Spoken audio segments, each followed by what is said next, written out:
Welcome back to the show. Bem-vindos de volta ao programa, pessoal. Aqui é o Danny Haifong. Como vocês podem ver, estou com a Charmaine Arwani, do The Cradle, editora e colunista. Charmaine, bom te ver de novo. Charmaine, good to see you again. Também é um prazer te ver. Como você tá? I'm doing all right. I'm here in Changsha, China. Tudo bem comigo.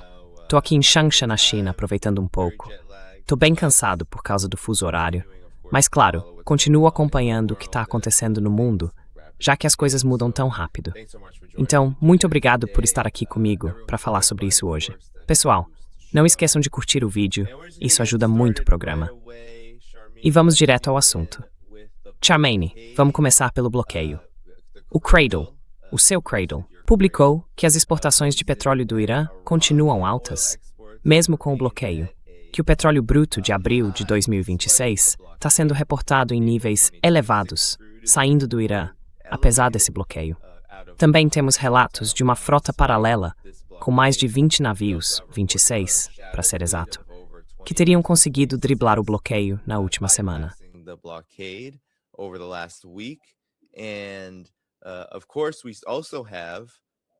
E claro, a gente também viu os Estados Unidos apreendendo agora, acho que o segundo navio, num ato enorme, um ato enorme de provocação. Mesmo assim, muita gente tem falado sobre o Irã conseguir romper esse bloqueio ao longo dos últimos dias, talvez da última semana, enquanto o governo Trump fala com força sobre destruição, sobre não querer estender o cessar-fogo. Então eu queria começar, Charmaine, com a sua reação a esse momento, diante desses acontecimentos e de como esse bloqueio continua causando tantos problemas. Não só para qualquer esperança de acordo, mas também porque parece que os Estados Unidos não estão realmente ganhando muito com isso. Ou pelo menos o que ganham vem mais da provocação. Quais são os seus pensamentos sobre tudo isso?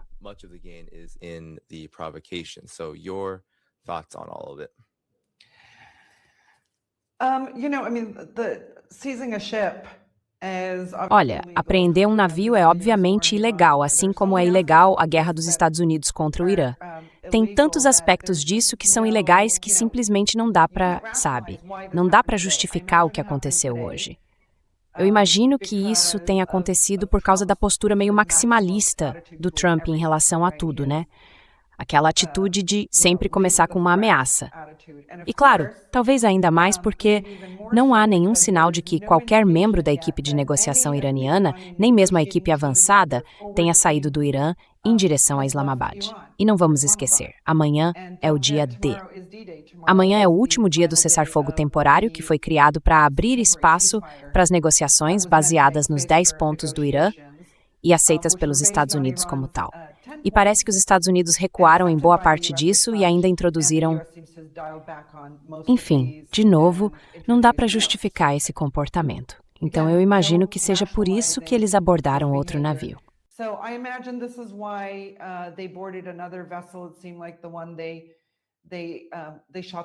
Parece que aquele navio em que eles destruíram a casa de máquinas e que agora está em poder deles não foi suficiente. Eles precisavam ir com tudo ou desistir. E talvez seja por isso que estão fazendo isso na véspera do último dia. Eu não acho que isso vá convencer os iranianos a irem para Islamabad, se houver motivos legítimos para não ir. Porque na prática, os americanos voltaram atrás em tudo ou reescreveram os termos que tinham aceitado, ainda que de forma vaga, 2 semanas atrás. Então acho que é por isso que estamos nessa situação agora.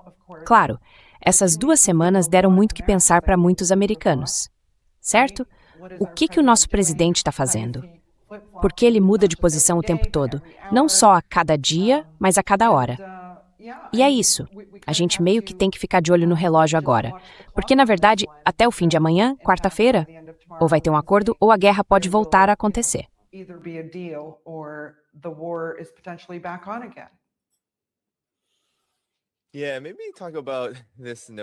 Talvez a gente possa falar um pouco sobre essa ideia de arrastar o Irã para Islamabad, essa necessidade de fazer isso. Em teoria, isso deveria ser uma negociação, né? Então os dois lados deveriam estar conversando. Mas essa postura que o governo Trump adotou, com esse bloqueio, foi descrita de forma bem clara como uma tentativa de chamar o blefe do Irã sobre o controle do Estreito de Hormuz e forçar o país a ceder. Mas você tem visto sinais dessa rendição? Digo, existe um cessar-fogo. A gente está num cessar-fogo. Só que esse bloqueio naval, na prática, continua acontecendo desde então. E eu queria saber se você tem visto algum sinal de capitulação e o que você acha dessa estratégia, por falta de uma palavra melhor, de tentar empurrar o Irã para Islamabad em termos favoráveis aos Estados Unidos.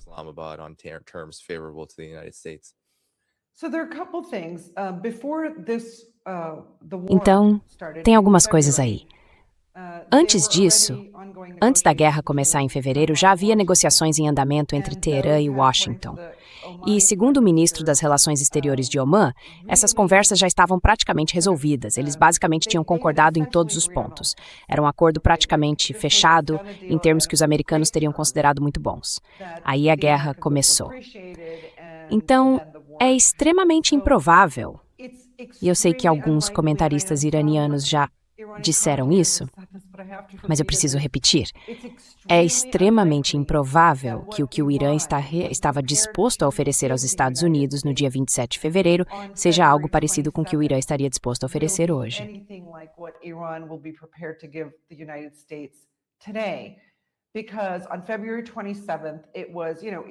Porque no dia 27 de fevereiro, o Irã, sabe, não tinha praticamente nenhuma carta na manga.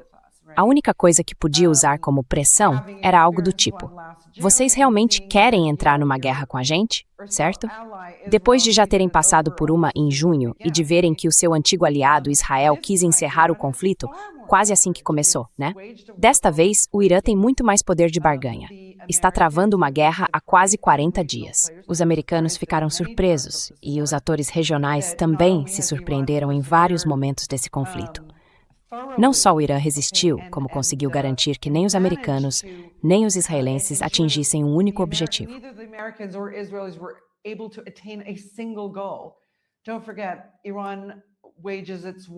Não se esqueça, o Irã trava suas guerras contra uma superpotência como os Estados Unidos de forma assimétrica. Então, o objetivo dele, desde o começo, não é derrotar a América, mas impedir que ela alcance qualquer um dos seus objetivos. E depois, claro, tentar estabelecer algum tipo de dissuasão, atingir os americanos com força suficiente para que nunca mais queiram fazer isso de novo. Então, por que o Irã sequer consideraria dar aos Estados Unidos o que estava disposto a oferecer em 27 de fevereiro? Aquele acordo de 27 de fevereiro que estava praticamente fechado, pelo que a gente entende, era para evitar uma guerra. E mesmo assim, os Estados Unidos seguiram em frente e entraram em guerra. Acabaram destruindo boa parte da infraestrutura civil iraniana.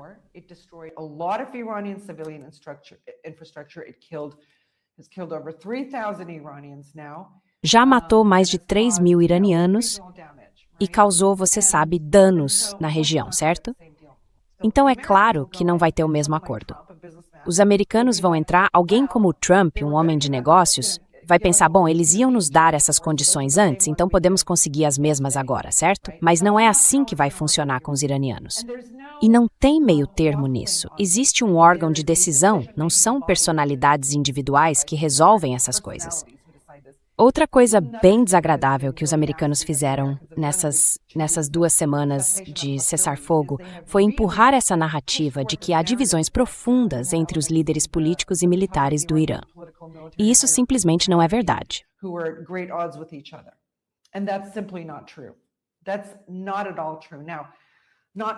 Isso não é verdade, de jeito nenhum. Agora, não estou dizendo que não existam pessoas na Guarda Revolucionária, no Ministério das Relações Exteriores ou no Conselho Supremo de Segurança Nacional que pensem de forma diferente. Claro que existem. Isso é normal em qualquer país. Sempre há gente debatendo as coisas a partir do próprio ponto de vista, com razões para achar que a sua visão vai funcionar e a do colega não. Mas a questão é que tudo é decidido por consenso. As decisões são tomadas pelo Conselho Supremo de Segurança Nacional, que, aliás, foi criado depois da Guerra de Junho do ano passado. E o chefe desse conselho, Ali Larijani, se você lembra, foi assassinado pelos americanos e pelos israelenses. Então veja, os iranianos estão atentos.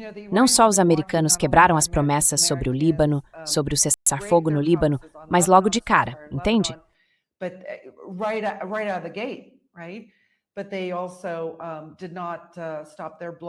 Mas eles também não interromperam o bloqueio de Hormuz. E aí eles têm tentado, de certa forma, semear discórdia entre os iranianos. Não só entre os oficiais, mas também entre a população. Tipo assim, o ministro das Relações Exteriores quer negociar e está disposto a ceder mais, mas a Guarda Revolucionária mais linha dura não quer. Só que não é assim que funciona. Eles podem até ter opiniões diferentes sobre algumas coisas, mas tudo é decidido por consenso antes de qualquer conversa acontecer. Então, acho que é aí que a gente está agora. E, para ser sincero, eu tô até um pouco curioso, Dani, para ver se a equipe americana vai continuar sentada em Islamabad até o prazo final, de hoje até amanhã, e os iranianos simplesmente não aparecem. Fico pensando se alguém já fez isso com os Estados Unidos em algum lugar, sabe?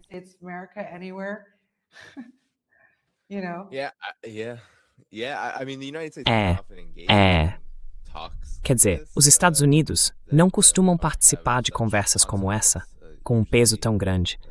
Normalmente o país não é de se envolver em negociações de paz de verdade. E quando faz isso, parte do princípio de que está numa posição de força. Então, quer dizer, isso aqui seria basicamente montar a chamada equipe de negociações dos Estados Unidos. Mas o Irã já deixou claro várias vezes que não quer conversar com os Kushners, nem com os Wyckoffs do governo Trump. Eles disseram que tolerariam o J.D. Vance, mas sinceramente é só até aí.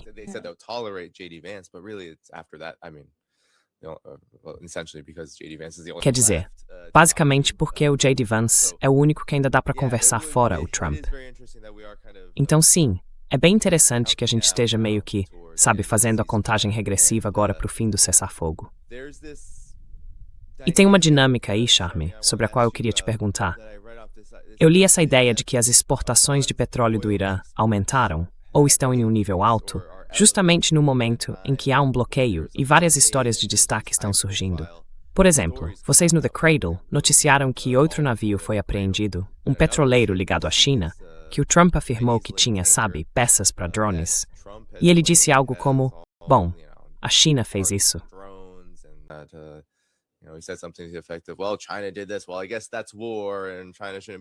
Bom, acho que isso é guerra, e a China não devia estar fazendo isso. Mas a resposta foi bem contida, né? O que você acha dessa situação? O Irã continua exportando petróleo. A gente vê isso acontecendo todo dia, e ao mesmo tempo tem um bloqueio em andamento que parece ser uma tentativa dos Estados Unidos de mostrar poder. Mas afinal, o que está acontecendo? Se os Estados Unidos estão conduzindo um bloqueio, por que não interrompem completamente as exportações de petróleo do Irã? Por que estão fazendo isso só de vez em quando? Um caso aqui, outro ali, nesses últimos dias.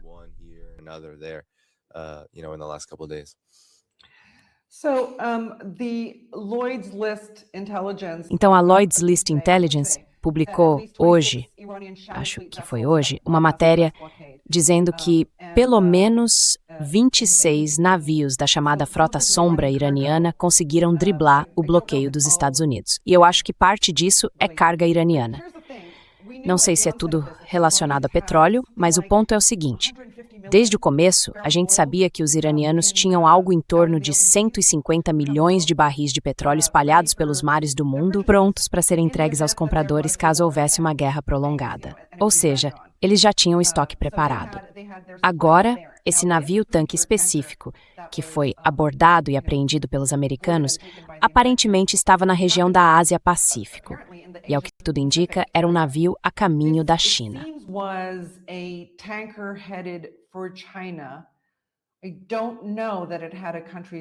Eu não sei se tinha a bandeira de algum país. Quer dizer, eu acho que fazia parte da chamada Frota Sombra. Agora, é importante lembrar que os Estados Unidos não têm direito de fazer nada disso, certo? As sanções americanas contra um país não significam que o resto do mundo tenha que obedecer. E isso também não dá aos Estados Unidos o direito de agir fora da própria jurisdição. Simples assim. Se eles estão dizendo que o Irã não pode fazer o que está fazendo no Estreito de Hormuz, que fica totalmente dentro das águas territoriais do Irã, então, com que direito os Estados Unidos entram na região da Ásia-Pacífico e, basicamente, apreendem um navio-tanque com 2 milhões de barris de petróleo, que, segundo dizem, estava a caminho da China? reportedly heading to China. That was very brash. Isso foi bem ousado, se você quer saber. Se tudo isso for verdade. Sério? Você quer enfrentar a China? Olha, a China tem vários navios de guerra, acho que no Mar da Arábia, que poderiam entrar em ação. Eu sinceramente não entendo essa escalada americana. Mas enfim, eu acho que a estratégia do Irã foi dar a si mesmo a capacidade de vender petróleo, e não só petróleo, porque o Irã vem exportando pelos seus canais normais, né? No Golfo Pérsico e pelos portos iranianos.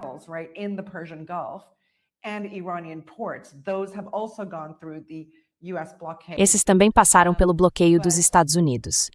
Mas o país tem o excedente, o superávit, espalhado pelas rotas marítimas globais e conseguiu vender seu petróleo com um preço acima do normal, certo?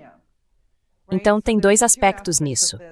O Irã garantiu que consegue vender petróleo mesmo durante uma guerra prolongada e que consegue vender a um preço alto o bastante.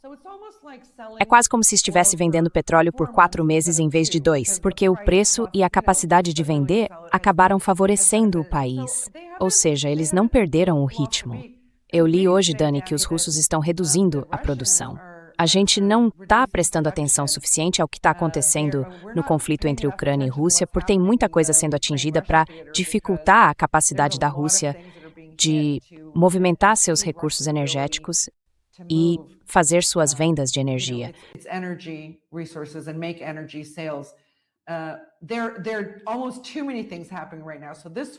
Tem quase coisa demais acontecendo agora. Essa guerra na região do Golfo Pérsico, certo? E aí estão atacando oleodutos e portos russos para que os russos não consigam colocar petróleo no mercado. E desde o dia 1º de março, uma série de incêndios e explosões completamente sem explicação e insanos em refinarias em 4 ou 5 continentes diferentes, tá?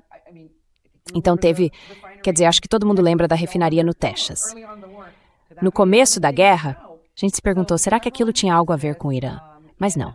Teve várias no Texas, no México, acho que são 3 no Texas, tá? Na Rússia, na Índia, várias na Índia, na Austrália, em Mianmar, acho que ontem, e hoje mesmo em Rajasthan, na Índia, uma grande refinaria pegou fogo.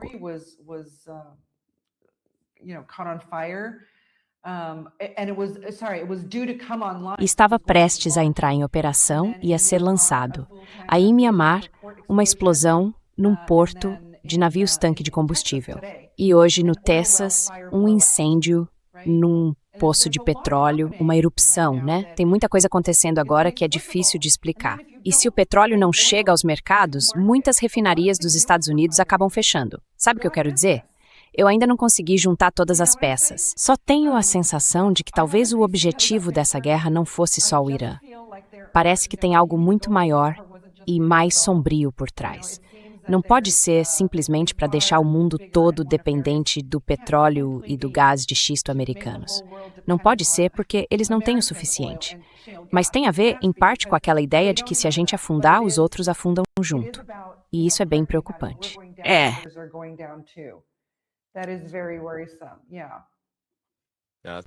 Esse é um ótimo ponto.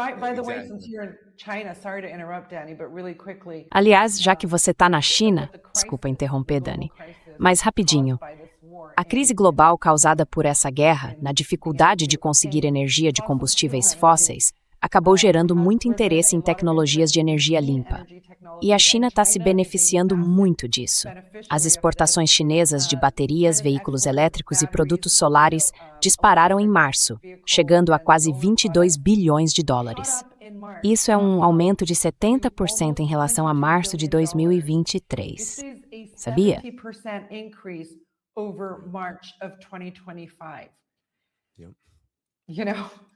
Sim.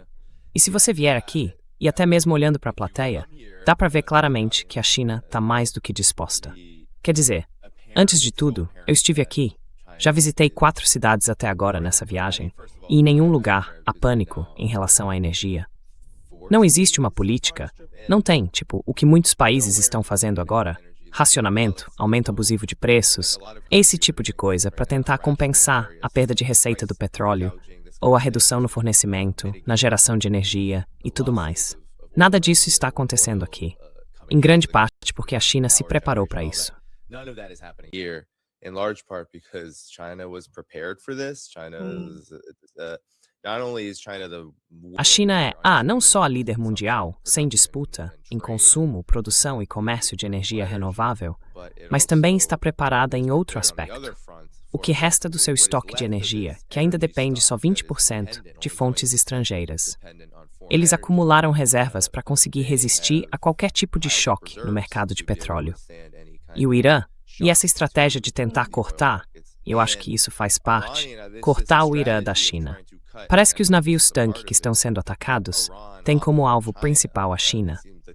O Scott Besson fala sobre a espécie de bloqueio à China, dizendo que o objetivo é justamente cortar a ligação entre a China e o Irã.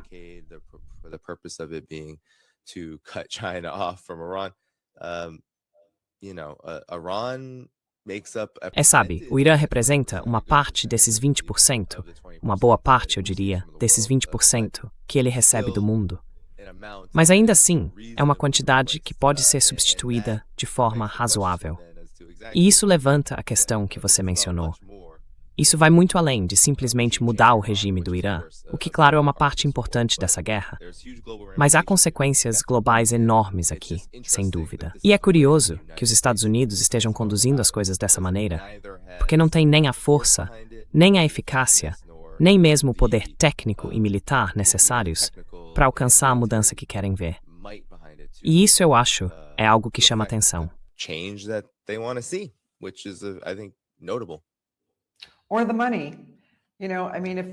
Ou o dinheiro. Sabe, quero dizer, se os Estados Unidos fossem escolher um momento para fazer isso, para tentar atrapalhar o avanço das potências eurasiáticas, deveriam ter feito quando ainda estavam em bases muito mais fortes e sólidas. Olha, eu te digo, eu realmente acho que boa parte disso é para atrapalhar a iniciativa do Cinturão e Rota. Não exatamente ela em si, porque agora existe a Rota do Ártico por causa do derretimento das calotas polares. Os russos, que têm os melhores quebra-gelos do mundo, talvez os únicos de verdade, têm essa rota alternativa para a Europa a partir da região Ásia-Pacífico. E aí tem a iniciativa do Cinturão e Rota, que enfrentou alguns percalços, onde os Estados Unidos conseguiram fazer alguma pressão, mas não o suficiente, com certeza. E também existe o Corredor Internacional de Transporte Norte-Sul, cujos principais investidores e parceiros são os russos, os iranianos e os indianos.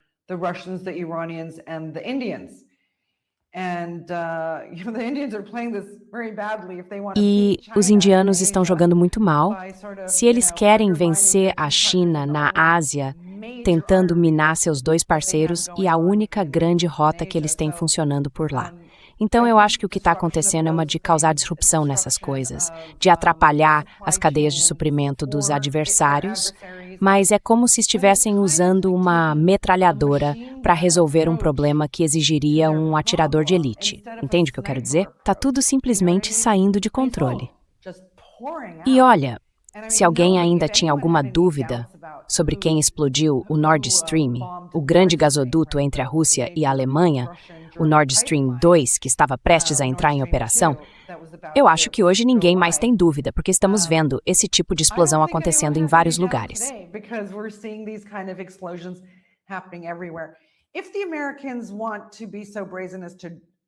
Se os americanos quiserem ser tão ousados a ponto de tentar envolver a China nisso, eu não acho que a China vai dar a resposta que eles esperam. Não que os chineses não possam agir militarmente de alguma forma.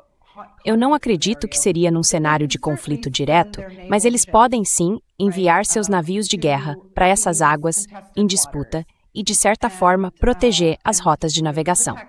Outra coisa que eles podem fazer, e a gente vai publicar um artigo sobre isso, escrito pela autora chinesa Cynthia Chang, que deve sair ainda esta semana ou no começo da próxima, explicar como a China está acelerando a mudança nos sistemas globais de pagamento e por que essa crise acabou impulsionando tanto esse processo.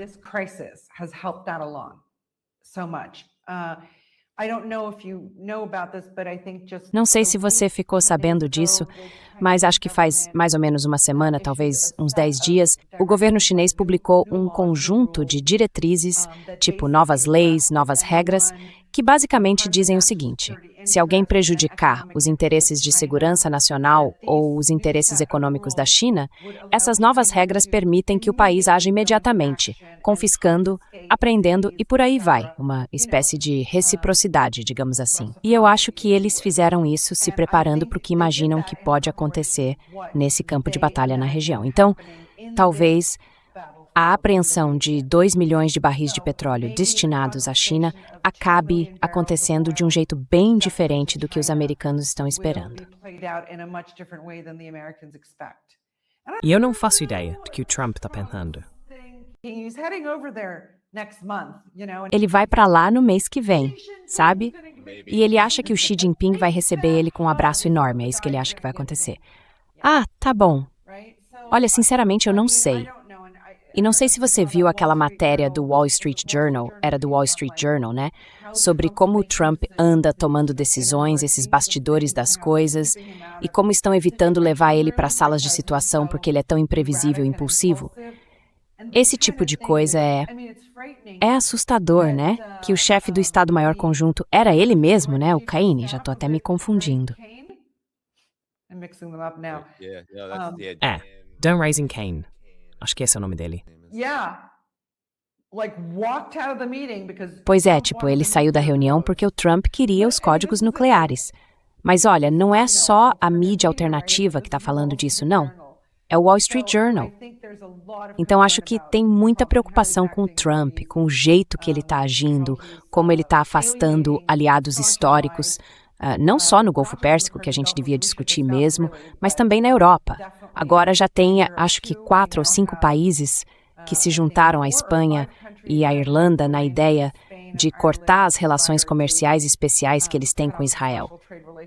Tem muita coisa acontecendo ao mesmo tempo. E se a gente ficasse aqui conversando pelas próximas 10 horas, Dani, ainda assim não daria para cobrir nem as notícias que estão surgindo hoje.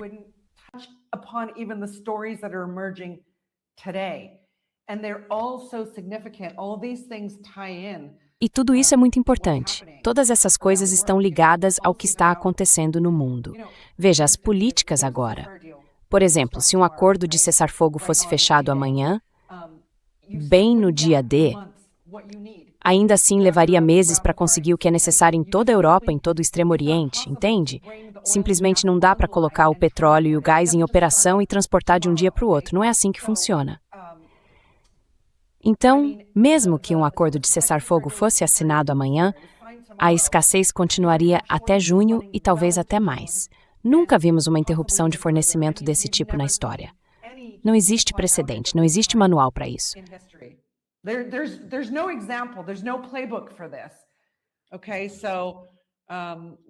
Certo.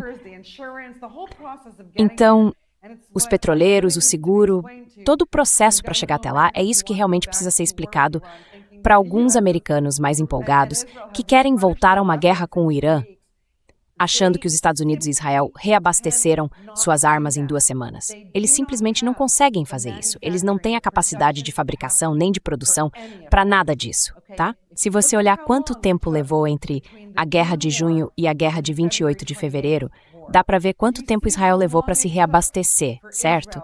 O quê? Uns 8 meses? Em 2 semanas eles não estão repondo nada que realmente importe. Mas o que aconteceu, eu acho que... Não sei se isso é verdade, é só a minha impressão, Dani. É que eu não acho que os iranianos fariam outro cessar-fogo como esse, entende? Acho que, se houvesse qualquer outro acordo possível, ele aconteceria durante uma guerra quente.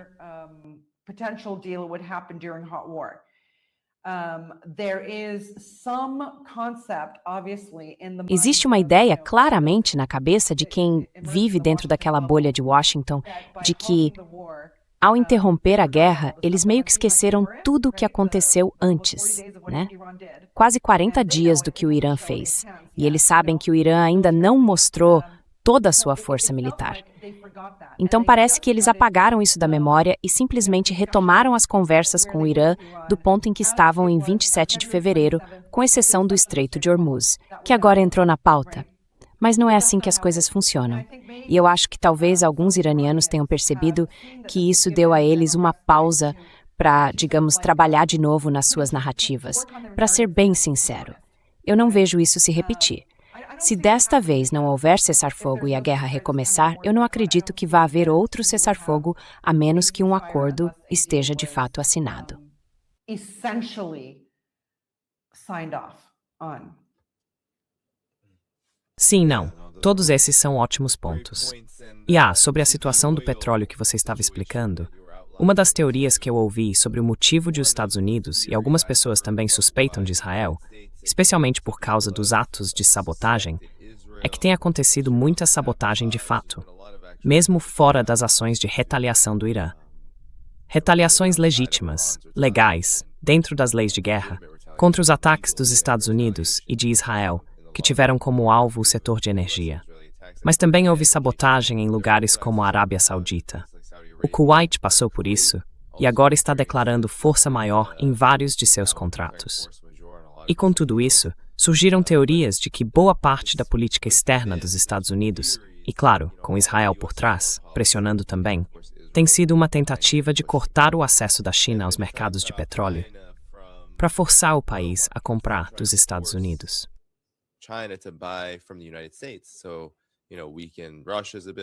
Então, sabe, enfraquecer a capacidade da Rússia, com esses ataques aos petroleiros, da chamada Frota Sombra, todos esses ataques ao Irã, o bloqueio ali na região do Golfo Pérsico, tudo isso para tentar cortar a ligação da China com o Irã e com a Venezuela. Claro, a gente sabe o que aconteceu na Venezuela, a operação de sequestro, a tentativa de tomar e controlar o petróleo do país. Então é isso que estão dizendo pra gente. Mas o problema, Charmaine, é que a China não está realmente interessada em comprar petróleo caro dos Estados Unidos. Na verdade, boa parte do mundo não gosta disso. Não gosta da ideia de o petróleo ficar mais caro para eles só porque estão comprando dos Estados Unidos.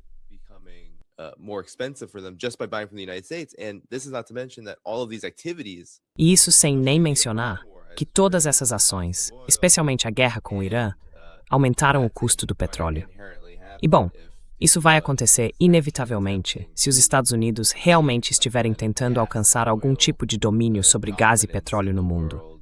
Um monopólio sem restrições, por assim dizer. E o que os monopólios fazem? Eles aumentam os preços.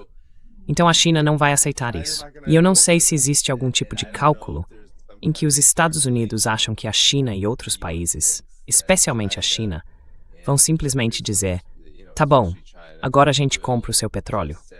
Só porque eles têm tentado impedir que compremos de outros. Mas eu queria saber o que você pensa sobre isso.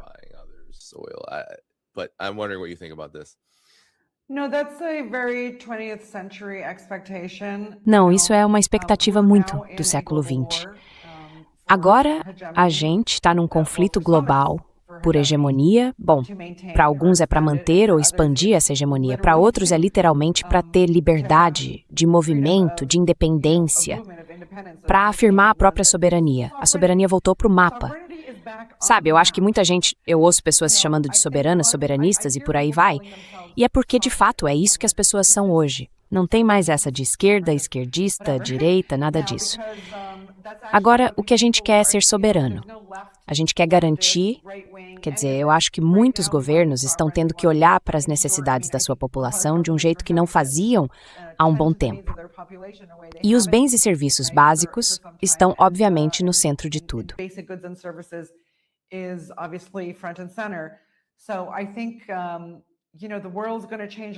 Olha, eu acho que o mundo vai mudar muito e não vai ser todo mundo correndo para comprar petróleo e gás de xisto dos Estados Unidos. Simplesmente não vai acontecer. Eu nem sei direito como explicar isso, porque para mim é muito estranho que os americanos realmente achem que isso ainda está nos planos. Eles não perceberam que o mundo multipolar está se formando bem debaixo do nariz deles? Não perceberam que existem países na África que eles ignoram completamente, fazendo coisas que não faziam há décadas, expulsando forças estrangeiras, fechando bases militares, criando capacidade de produção dentro dos próprios países, algo que antes nem existia.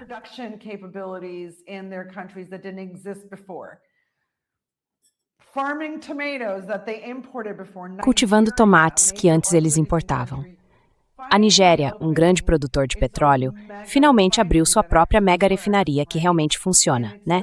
E é a maior refinaria de petróleo do tipo dela no mundo. E pela primeira vez, em vez de a Nigéria mandar o petróleo para os Estados Unidos para ser refinado e depois comprar de volta a preços absurdos, agora são os americanos que estão vendendo petróleo para ser refinado na Nigéria. Sabe, tem quase mudanças demais para listar. E eu acho que os americanos perderam a capacidade de analisar com base em, sei lá, nos cabos do Departamento de Estado que chegam de 180, 190 países do mundo para Washington, se é que alguém ainda lê tudo isso.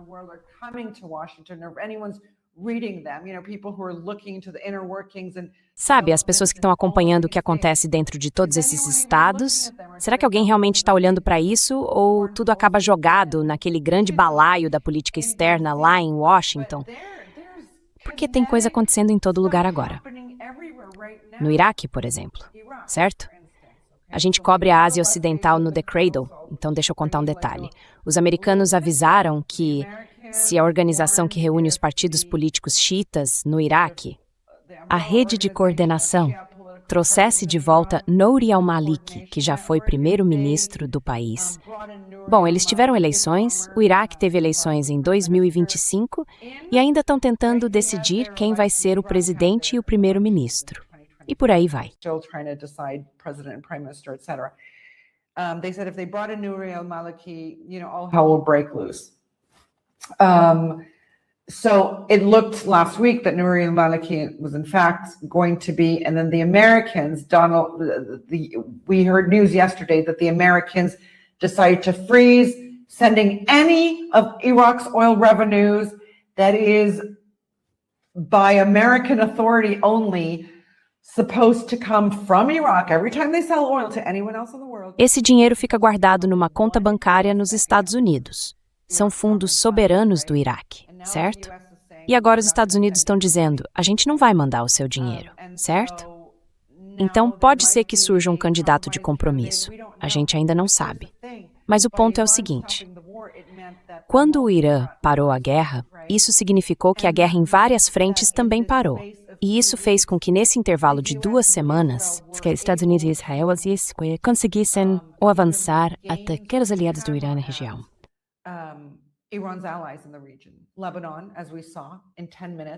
O Líbano, como a gente viu em 10 minutos, 100 mísseis atingindo o país, certo?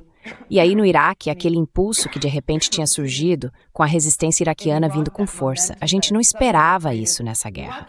E começaram a expulsar os americanos, atacando embaixadas, consulados e bases militares dos Estados Unidos, forçando as tropas americanas a recuar para a região curda.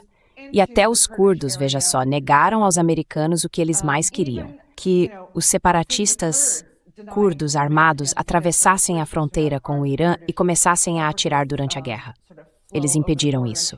Toda aquela energia acabou no momento em que tivemos esse cessar-fogo bobo de 2 semanas, quando os americanos voltaram à velha postura deles. Somos os americanos, estamos no comando.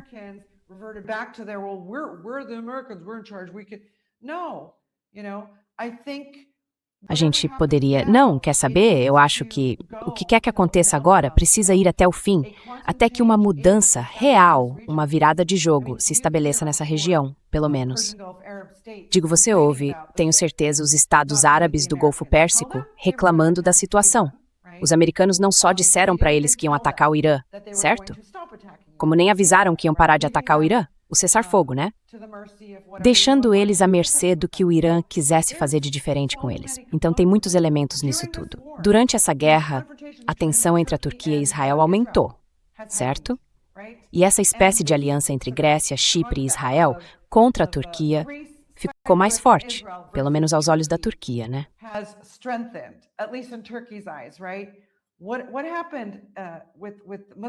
O que aconteceu com os países muçulmanos durante tudo isso? Curiosamente, a Turquia se juntou ao Paquistão, que é um velho aliado, e também à Arábia Saudita, que não é um aliado de longa data, e ao Egito, que também não é.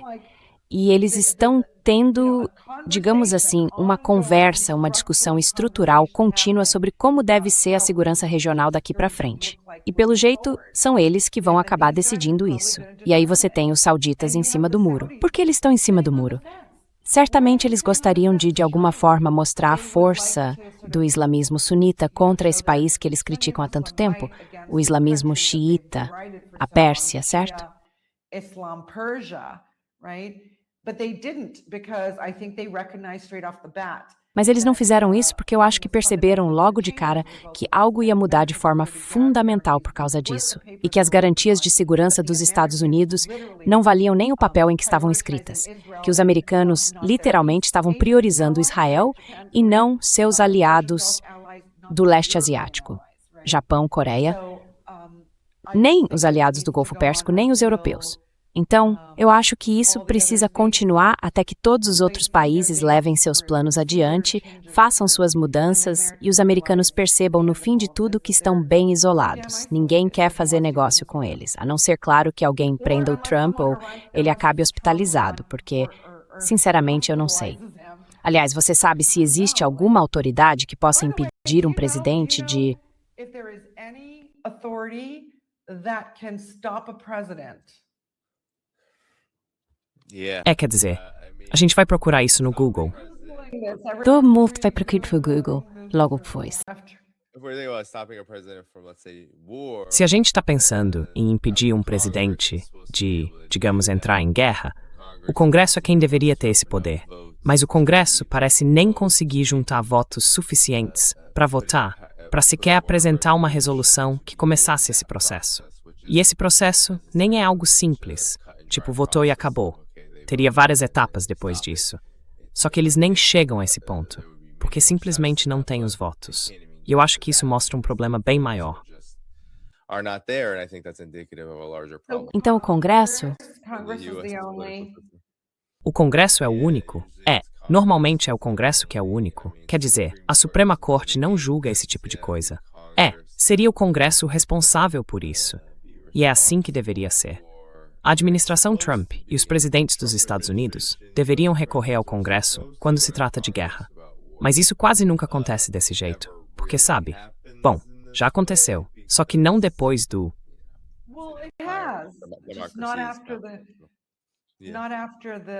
Não depois do 11 de setembro, sabe? É isso. Eu fico pensando, quer dizer, acho que muita gente talvez esteja esperando as eleições de novembro, quando vai haver um tipo diferente de maioria no Congresso.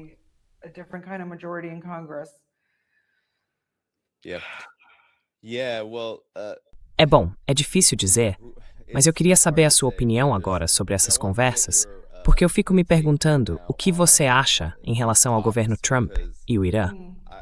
Dá para ver claramente que tem uma dinâmica acontecendo, que está ficando cada vez mais evidente à medida que essas negociações avançam ou não avançam, com a aproximação do prazo do cessar-fogo. O governo Trump, algumas pessoas podem ver isso como um tipo de encenação, como se o governo estivesse só tentando fazer uma média, tentando enganar o Irã. Mas nesse momento, o governo Trump está se esforçando bastante para ir até Islamabad, para ter essas conversas. A gente até poderia dizer, ok, talvez eles não tenham nada melhor para fazer.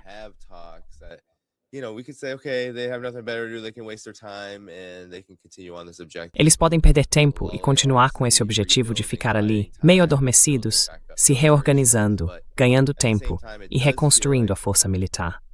Mas, ao mesmo tempo, parece que há uma necessidade desesperada do governo Trump de ter algum tipo de acordo firmado, por vários motivos, que eu gostaria que você explicasse, se puder. Então você acha que essas negociações mostram que os Estados Unidos estão numa posição meio desesperada? Ou você acha que o Irã tem desempenhado um papel em facilitar essas conversas, adotando uma postura muito específica, que não tem sido realmente discutida além dos boatos e especulações na grande mídia? Porque ninguém está falando de fato sobre por que o Irã está agindo dessa maneira.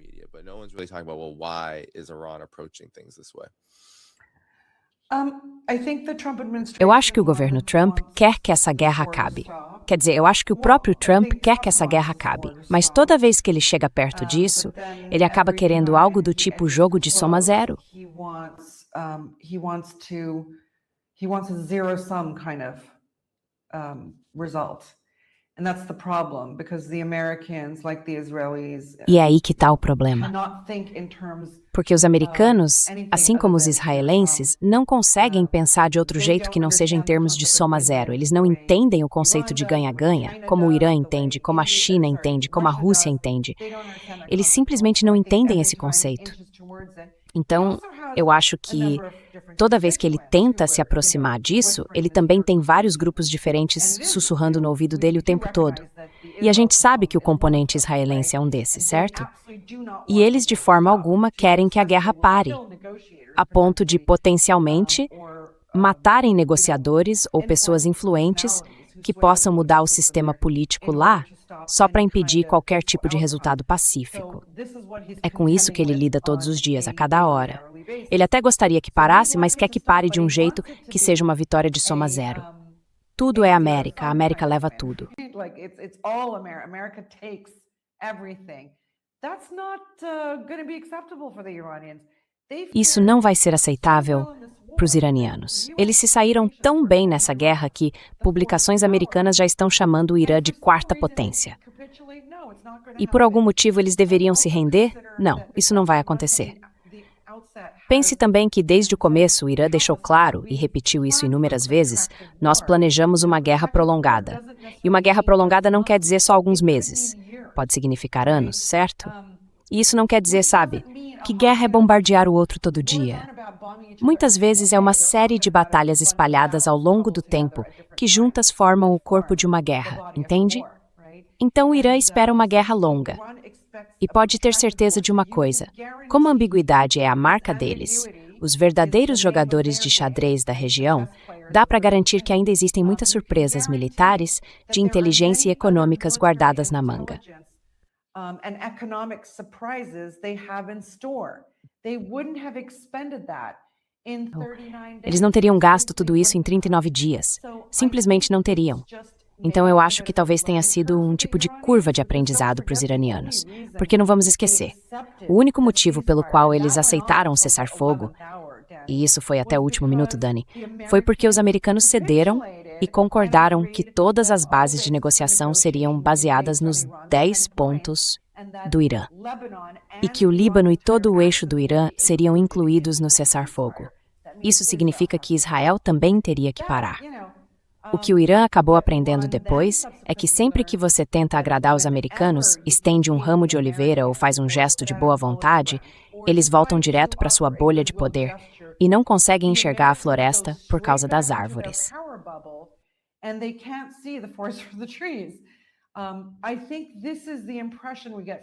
Eu acho que é essa a impressão que a gente tem das pessoas. E também é preciso considerar que no Irã, e não estamos falando só da alta cúpula militar nem de longe, estamos falando de civis iranianos que não conseguiam acreditar que naqueles 12 dias de junho, o Irã tivesse parado a guerra sem um acordo negociado, só com uma cessação de fogo.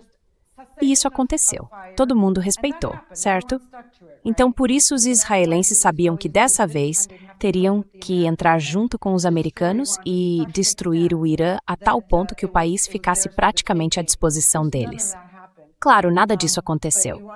Mas os civis iranianos, vendo pela primeira vez na vida, e metade da população tem menos de 35 anos, vendo tudo o que o governo, o exército, a guarda revolucionária e os formuladores de políticas tinham construído, ficaram muito impressionados e também querem garantir que isso nunca mais aconteça.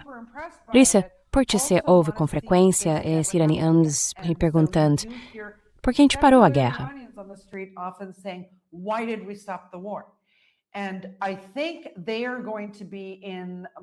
E eu acho que eles vão estar mais no controle na noite de quarta-feira, porque o grupo do Conselho Supremo de Segurança Nacional que decidiu tentar essa opção provavelmente não vai ser...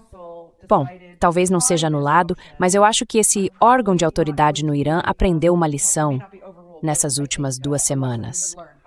Então, sim, acho que as negociações, o que a gente tem visto, os vários pontos indo e voltando... E não se esquece, Dani, a gente não tem como confirmar nada disso, mesmo que venha de um funcionário iraniano, certo? A não ser que venha diretamente dos 2 principais negociadores na mesa.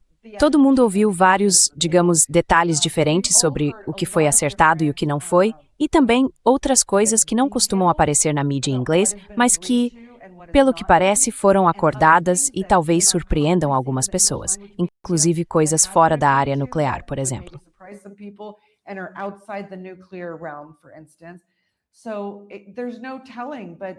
Então não dá para saber ao certo, mas o que parece claro é que a retórica dos Estados Unidos provavelmente é diferente do que está acontecendo a portas fechadas. E eu digo isso por um único motivo, porque os intermediários paquistaneses têm estado superativos todos os dias até agora e continuam atuando. Então, ainda existem conversas acontecendo em algum nível, certo? E, obviamente, esses intermediários sabem quais foram as promessas iniciais feitas pelos americanos. E o Irã está dizendo, não vamos seguir por caminhos diferentes do que ela. Vamos começar por esses princípios.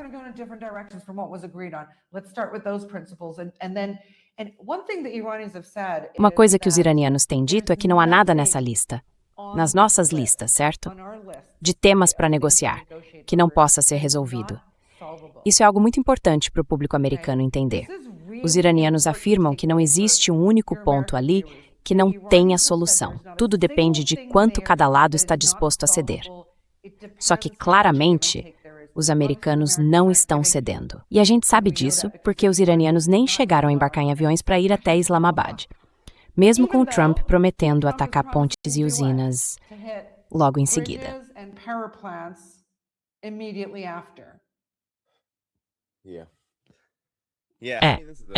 Olha, isso é realmente um desastre. Parece, e continua parecendo, que a situação só piora quanto mais tempo passa. E eu fico curioso, sabe, nesses últimos 8 minutos que a gente tem aqui, Charmaine, sobre as consequências mais amplas dessas negociações e para onde elas estão indo. É um momento meio querer as duas coisas ao mesmo tempo para os Estados Unidos. O país não estava no controle quando as conversas começaram, e agora parece que está tentando desesperadamente recuperar algum tipo de vantagem sobre o Irã. Mas, pelo que parece, isso não está acontecendo.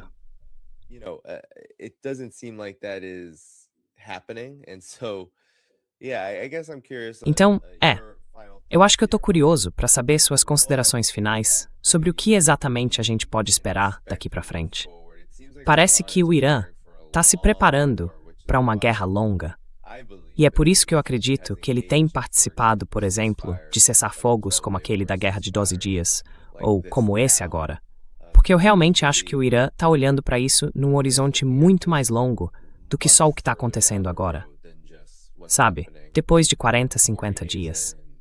Ele enxerga isso talvez como uma guerra prolongada, que pode durar anos, com vários momentos de escalada significativa, como a gente viu ali por volta de 5, 6 semanas, começando no dia 28 de fevereiro.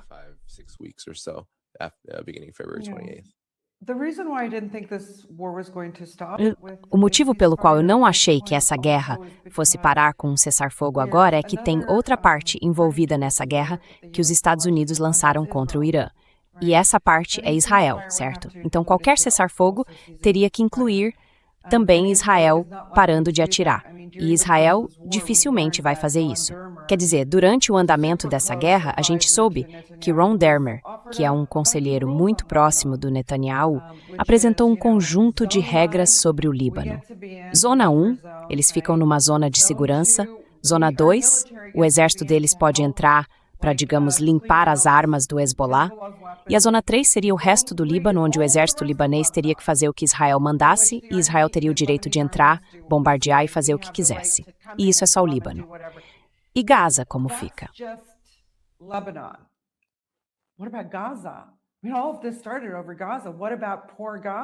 Quer dizer, tudo isso começou por causa de Gaza. E o que dizer da pobre Gaza? E do Iraque? Do Iêmen? Da Síria? Você acha mesmo que o Netanyahu vai ceder em alguma dessas questões, quanto mais em todas elas? Então, como é que essa guerra pode parar, Dani? Como?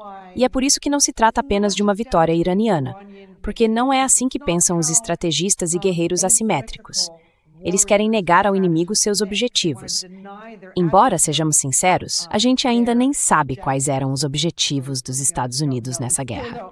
Eles também querem, sabe? É que, enfim, eu tenho a sensação de que o mundo ocidental está sentado na beira de um penhasco, dentro de uma sucata de carro, certo? E justamente quando está numa posição tão perigosa, resolve fazer loucuras, tipo balançar a cabeça dentro do carro. Sabe o que eu quero dizer? É como se qualquer coisa pudesse acontecer.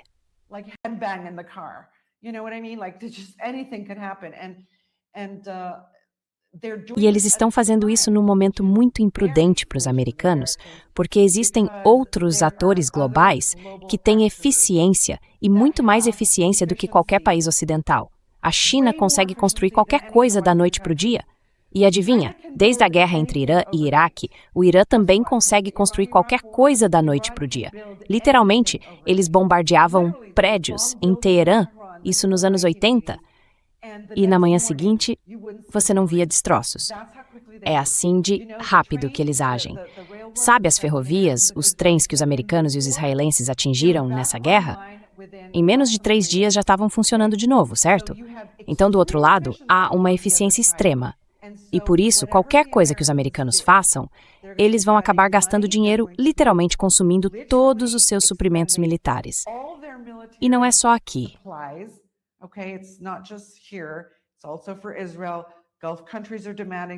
Também é por causa de Israel. Os países do Golfo estão fazendo exigências. Os parceiros dos Estados Unidos na OTAN e outros países do Oriente também estão exigindo coisas. Os Estados Unidos não têm dinheiro e o governo americano, por causa do Trump, está sendo isolado. Todo mundo odeia esse país agora. E, nesse momento, eles vão tentar acompanhar as reviravoltas do Irã. Isso não vai acabar bem. O Irã vai aproveitar essa oportunidade, junto com seus aliados, China e Rússia, para mudar todos os sistemas que controlam as redes do nosso mundo. Telecomunicações, transporte marítimo, seguros, finanças, tudo isso vai acontecer sob a cobertura de uma guerra. E para ser sincero, se não fosse essa guerra, seria travada por causa de Taiwan. É simplesmente inevitável. Mas essa guerra é grande demais para os Estados Unidos lidarem, considerando a situação interna do país hoje.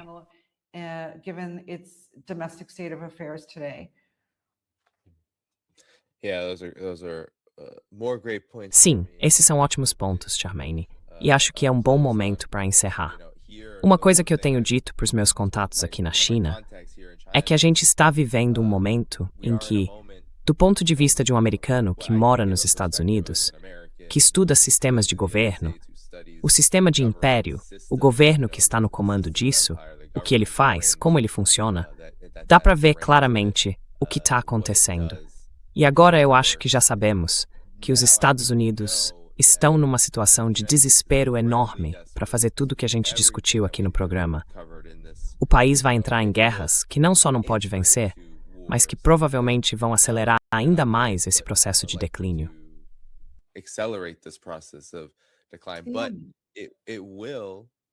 Mas vai sim, vai continuar empurrando, cada vez mais e mais e mais. Não vai necessariamente parar e dizer, tá bom, eu desisto. Vai seguir nesse processo. Vai continuar mirando seus alvos. Se não fosse essa guerra, como você disse, seria a próxima. A gente sabe quem são os alvos. Mas veja, os Estados Unidos se enfraqueceram. Se enfraqueceram por causa da guerra na Ucrânia. Isso levou muito tempo. E por que levou tanto tempo? Foi porque a Rússia era fraca demais? Não, era preciso mudar a cabeça das pessoas. Era preciso...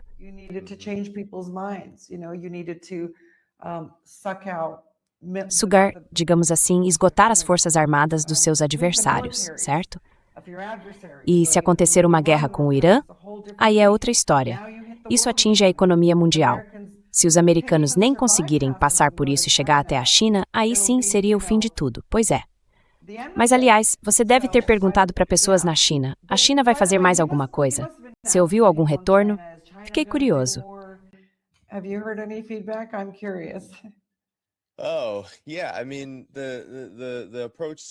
Ah, sim. Quer dizer, a forma de ver isso é que a China é muito... Uma coisa que o público precisa entender sobre a China é que ela não é um país que se deixa influenciar por pressões externas. A China tem um sistema interno de governança muito rígido e disciplinado, liderado por um partido bem específico, o Partido Comunista. Mas também é um sistema que tem uma interação muito grande entre a base e o topo, e que é totalmente voltado para a própria China. Então, quando se fala em política externa chinesa, não existe abrir mão da política de não interferência.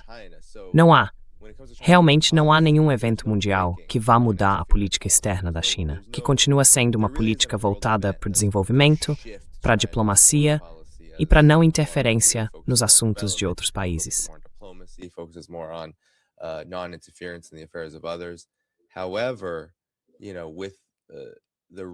Mas sabe, o foco real, eu acho, especialmente para a mídia e no contexto que eu conheço de modo geral e também nas academias e tudo mais, é realmente fortalecer o prestígio da China, melhorar a imagem da China no mundo, por causa de como ela tem sido atacada pelo Ocidente, contando a história da China do seu próprio jeito.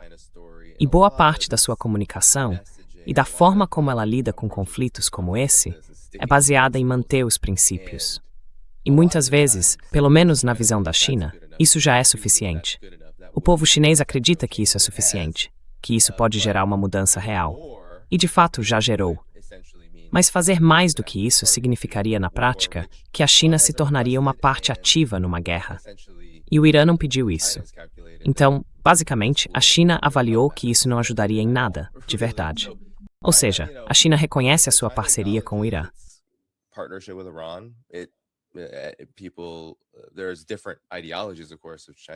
Claro que existem diferentes ideologias entre os acadêmicos chineses, especialistas, jornalistas, todo mundo. Eles têm opiniões diferentes sobre isso.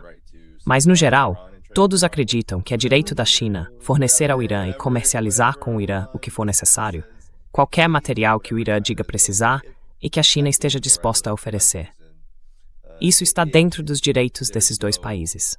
Não há divergência quanto a isso.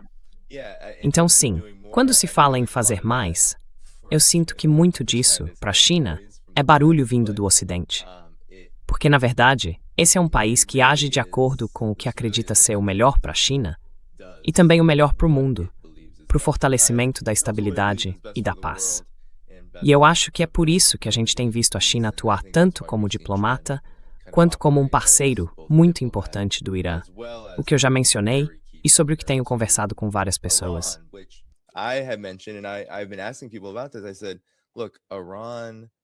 Eu disse, olha, o que é realmente interessante sobre o Irã é que a China, especialmente em relação à questão do Estreito de Hormuz, adotou uma posição bem ampla, dizendo que o estreito deve permanecer aberto para o livre fluxo do comércio e tudo mais, de forma completa. Ao mesmo tempo, ela só condenou o bloqueio dos Estados Unidos. Então, é uma postura muito cuidadosa e calculada, em que o Irã não é condenado por exercer controle e afirmar autoridade sobre o Estreito de Hormuz, mas os Estados Unidos são criticados por impor um bloqueio.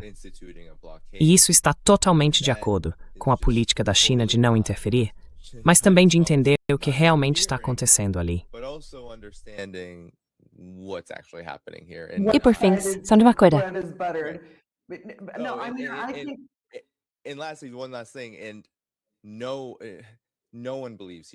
Ninguém aqui acredita que o governo chinês tenha pressionado o Irã a negociar com Israel.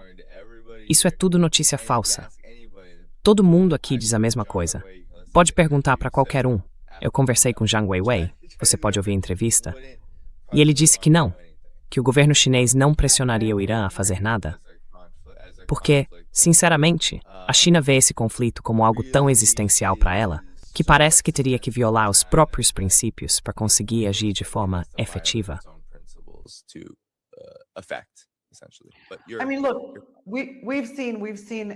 Mas você, quer dizer, olha, a gente já viu um veto chinês também ali no Estreito de Hormuz, certo? Então eu não duvido que a China reaja quando achar necessário. E acho que a gente vai ver um pouco mais disso. Essas novas regulamentações que eu mencionei fazem parte dessa preparação para o que a fera americana pode desencadear, entende? Ela não vai ficar quieta se perder no Irã ou se não sair tão bem por lá.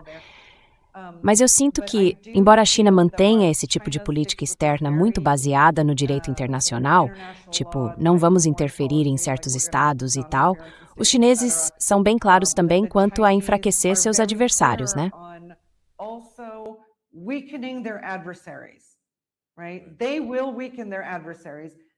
Eles vão enfraquecer os adversários, vão achar jeitos inteligentes de fazer isso, né?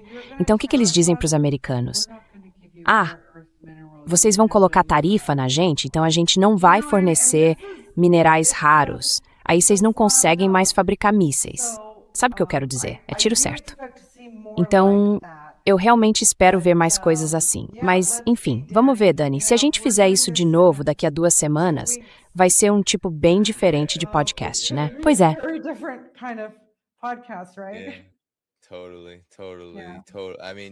Totalmente. Totalmente. Quer dizer, sim. E na China, eu vejo exatamente o que você está dizendo, como simplesmente tomar decisões, especialmente em comércio, desenvolvimento econômico e, claro, nas relações com outros países, como sendo basicamente a melhor e única escolha para os próprios interesses dela. E isso, eu acho, é uma grande lição aqui. A China pode simplesmente continuar fazendo o que está fazendo e responder a esses atos de agressão e tentativas de manipular a ordem mundial de volta a favor dos Estados Unidos, da forma que for melhor para ela. E isso tem enormes consequências para o mundo, porque ela pode enfraquecer os Estados Unidos apenas tomando decisões que beneficiem a si mesma, e claro, que também favoreçam esse mundo multipolar em ascensão. Um mundo que a China, naturalmente, vem liderando e tem muito interesse em garantir que continue se desenvolvendo e se fortalecendo.